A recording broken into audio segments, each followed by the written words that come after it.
Hey, this is Ish, and in today's talk, I'm going to be going over how to set and maintain high vibrational states.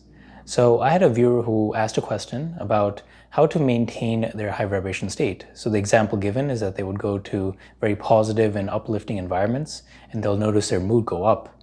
But the problem is that once they leave that particular area, they'll notice their high vibrational state will tend to drop. And then likewise, when they go to very low energy places, they notice a decrease in their mood and they feel, very agitated and sad and all that as well, and those accompanying emotions. And they wanted to know how to maintain the high vibrational states while reducing the impact and being influenced by the negative environments. So basically maintaining that state of positivity. And this is actually a very common question. So this is something you'll notice quite a bit. So people will go to extended meditation retreats where they improve their vibrational state and they feel very happy and positive, or they'll see a sunset and for a brief moment they feel like awe and all these very positive emotions. Or perhaps they go on vacation and they feel very great afterwards. But the problem is that once these experiences wear off, they lose their ability to maintain that high vibration state. So this is actually very common, something that's asked a lot. And I'm going to provide some solutions on how to, number one, increase your vibration, and number two, how to actually maintain it and you're not affected by the moods and feelings of other people and all that as well. So you're able to maintain that high vibration state. So the first solution is to increase and maintain your personal vibration set point. So everyone has a certain set point of their personal vibration and how they carry themselves, how they interact with the world, and how they view the world and themselves around them. And so far I've thrown a lot of words like frequency and energy, and this may seem a bit woo-woo, but basically you can look into nature and look into the environment and notice that energy is all around us. So we have different frequencies that we talk about, and these are just rates in which the energy moves. So for example, a radio wave moves at a very slow frequency, while an X-ray moves at a very fast frequency. And they're both energy, but they move at different rates. So likewise, when you look at the human emotion scale and how people operate, you can actually tend to see that people have different levels or frequencies of how they operate. And when you're coming from a very low place, so the energy is very low, this is what we call low frequency.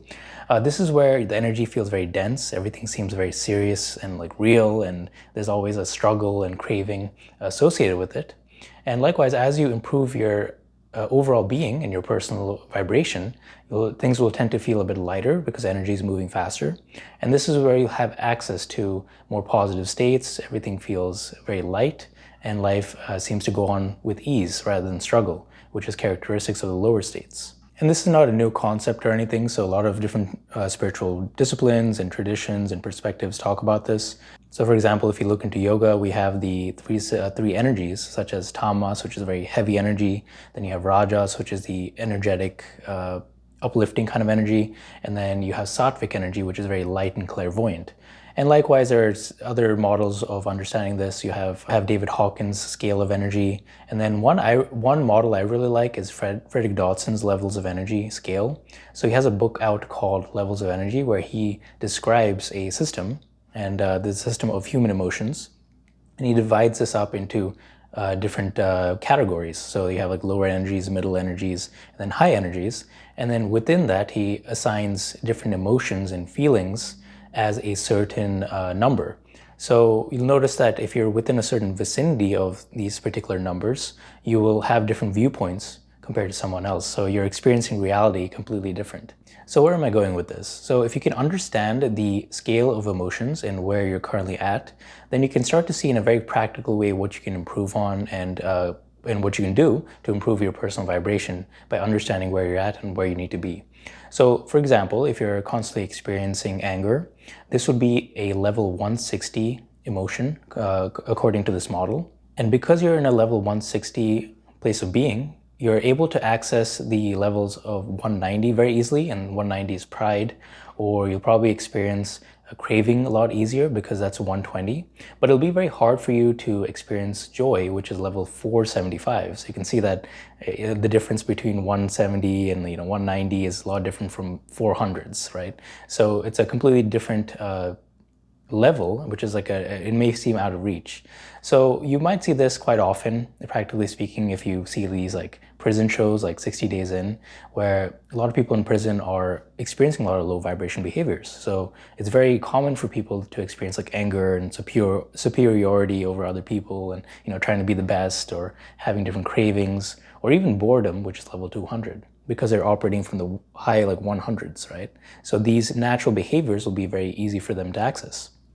Likewise, if someone is in a place of being very joyous, like level 475, well, it'd be very easy for them to access a level 505, which is creativity and imagination. And it'd be pretty hard for them to sink to something like hopelessness and depression, which is like level 50. So you can see how, if you're within that kind of scale, you can see what ranges of behaviors and perspectives you can habitually access, and what you need to improve on. So some practical ways to do this is to see where you're at, and then see what the next level above you is, and then try to emulate that. So for example, if you on a daily basis you experience boredom, which is level 200, the next step up from that is experiencing interest and courage, and putting your interest out there and trying new things and breaking out of your routines. So that's actually a very practical thing to do compared to trying to shoot for bliss or joy, which is like up there, right? So you're taking these steps next level up. And the reason why we do this compared to like shooting like way high to like level 700 or something like way higher is because, like I mentioned, you may experience those high vibration states, but then they don't last for a while, and then you get frustrated. So you're like, oh, I'm doing all this effort and I'm not experiencing any kind of bliss or joy. Why is that? Well, that's because it does take some time for you to climb up and then experience those states. So this is also common in like spirituality as well, where they say like, sure, enlightenment is very easy, or experiencing divine is very easy, but there's a lot of concentration that had to be there in the first place before you experience that ease. So it's kind of like the same kind of mentality where in order to reach that place of being very blissful where everything's easy, you might need to, if you're coming from a very low down place, you might need to start working on the tangibles and then climb yourself back up. And of course, this doesn't mean that you shouldn't do any high vibrational practices or anything like that, because even a couple of years ago when I was in a different headspace and had things like cravings and being very bored, or being like just angry at life, or these different emotions which are more in the lower energy levels, I still maintained a meditation practice. Obviously, I didn't experience all like those blissful things that a lot of people said you'd experience through meditation at the time, because obviously there's a discrepancy between where I was and the vibrational state of meditation. But eventually over the years it kind of caught up, and the gap between the two has started to distance, and now I'm actually able to experience those blissful qualities. So it's always good to take on those high vibration states and kind of work your way up, but just don't beat yourself up if you're not, a Buddha like overnight or anything. So now the second solution is to cultivate your life so you're surrounded by high vibrations.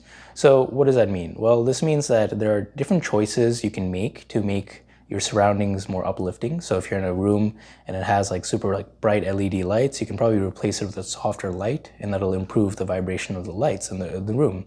Maybe you can add a plant or a piece of artwork that's very pleasing to look at. So all these like minor tweaks you can do will actually improve your mood. You don't realize it right away, but you just notice like there's something different and you feel a bit more peaceful. You can't really explain it, but those small like shifts will actually add up over time. And then you can also consciously choose the kinds of TV you watch, if you do, or what you look at on the internet, and where you go out to on the weekends. So these are all conscious decisions you can make. And you ideally want to steer towards things that are positive and uplifting, and then limit those negative influences. Because once you hang out in like a negative environment, and let's just say there's a lot of fighting and drama, then maybe because of that you make other friends that are also into that, and then you go to other areas where there's a lot of violence, or and then you can tend to get dragged into like a negative spiral. Likewise, if you go to like a very positive place, you might meet more positive people. They might invite you to other like high vibration places to hang out in. So then you start to notice your life going upwards, and that kind of upward spiral. So what you want to do is use your attention to align to high vibration things. And this is a conscious choice you can do. So today you can actually make an audit and like look at your life, look at the negative things you look at just in general every day, and then look at the positive things. And what you want to do is limit the negative. Ideally, you want to replace all the negative aspects with something that's positive. So by starting a new habit, by replacing it with something positive you can like do or experience. And ideally you want to shift everything to the positive and then reduce all the negatives. And yes, there is a point where you won't be affected by negative things around you. Like you can look at Mother Teresa, like she was a very high vibration person, and you could see like she was emanating all that, and she would go to these very low vibration places like the slums and really like rundown places, a lot of disease and crime, and her personal mood wasn't affected at all. Well, yeah, that's because she was like a very high vibration person. But if you're not that right now, then what you ideally want to do is increase your vibration, get to the point where you're not affected by other things around you. So just something to keep in mind. And now the third solution is actually more of a question. And this is actually when I ask you, do you really want to experience very high vibrational states? And you may be thinking, oh yeah, of course I do. Well, there's actually some downsides to that if you experience it very suddenly. So a lot of people will do things like Kundalini yoga practices, or perhaps they have like a sudden awakening through various like methods like drugs or whatever the case is, and they'll just like shoot up and experience those like high vibration states. And what's actually interesting is like their body and nervous system isn't like used to it because it's come from more of an artificial kind of thing or a happenstance rather than building up slowly. And what tends to happen is they can't handle that high energy, so they freak out or they have like these like panic attacks. So if you experience like high vibrational states like way too fast and you jump the gun, those you may not be ready to handle all those things that come with it. And the second point is that once you get to a very high vibrational state, like super blissful, what tends to happen is that you'll actually lose interest in your daily activities and things that aren't very high vibrational states. Because like I mentioned, your vicinity of what you're accessing is much higher, and most of humanity is, mid to low levels. So if you're super high up, you're kind of like on a mountaintop where you don't relate to people in the middle realms of being. Some, classic examples of this is if you notice, like the Dalai Lama, for example, who's like a very high vibrational person. You notice that a lot of his people that will come to his like audience, like his talks, will ask him a question and they'll be like, I'm suffering, I'm in pain, what can I do? And the Dalai Lama will like kind of look at them like he doesn't even understand the concept of like suffering because it's been like so long since he's experienced like some deep pain. He definitely did like earlier in his life, but it's been a while, right? And he's had this like long meditation practice since then, and he's in a different headspace. So yeah, sure, he like kind of provide these solutions, but they aren't like very specific, and the people like listening to him be like, okay, this is cool, but like they just aren't able to like relate to his message because he's gone so high up in his vibration that he just doesn't experience any the level of suffering or pain that his audience does. So he's a bit unrelatable to others.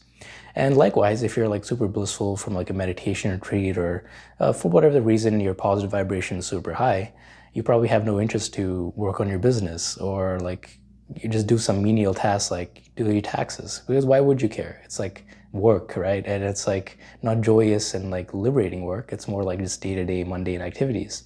So this is why I say do also be careful at the same time, and really ask yourself why you want to raise your vibration. If it is to experience harmony and like good relationships and a better life, this can also be done very slowly, but it doesn't need to be rushed is what I'm trying to say. Because if you do experience that for whatever reason, like very high vibrational states all of a sudden, you'll tend not to, number one, your body might freak out and you'll be like, oh, what is this? And then the second is you might find that you are less relatable to other people. So there are some downsides that do come with that. But anyways, I hope this helps. And again, from the recap of these points of how to raise your vibration and maintain it, the first is you can take some very practical steps on raising your personal vibration by understanding where you're at in a certain scale. So I use Fred Dotson scales, but you can use anyone else's. And then see what actionable steps you can do to increase it by taking on the level that's 1 or 2 steps above wherever you're at. So you can work on it in a tangible way. The second point is to cultivate your life so you have high vibration surroundings.